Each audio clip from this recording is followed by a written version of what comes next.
ஸ்ரீவைகுண்டத்தில் தமிழக வெற்றிக் கழக வேட்பாளரினுடைய வேட்புமனு திருப்பி அளிக்கப்பட்டிருக்கிறது. விவரங்களை செய்தியாளர் முரளி கணேஷ் வழங்க கேட்கலாம். முரளி கணேஷ், விவரங்களை பகிர்ந்துக்கலாம்.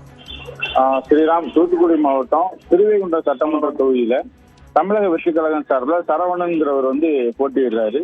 இவர் இன்று வேட்புமனு தாக்கல் செய்வதற்காக ஸ்ரீவைகுண்டம் வட்டாட்சியர் அலுவலகத்துல தேர்தல் அலுவலர் செந்தில்வேல் முருகன் இடத்துல தனது வேட்பு மனுவை கொடுத்தாரு.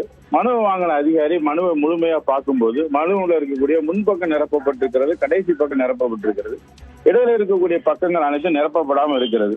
இதனால என்ன பண்றாருன்னா, இந்த மனு அவங்க கிட்டே திருப்பி கொடுத்துட்டு மனுவை முழுவதுமாக வேட்பு மனுவில் எல்லா பக்கத்தையும் நிரப்பி நீங்க இன்னைக்கு ஒரு 3 மணிக்குள்ள கொண்டு கொடுங்க, இல்ல நாளைக்கு கொண்டுட்டு கொடுங்க அப்படின்னு சொல்லி அவங்க கையிலே மனுவை திருப்பி கொடுத்து அனுப்பியிருக்காங்க.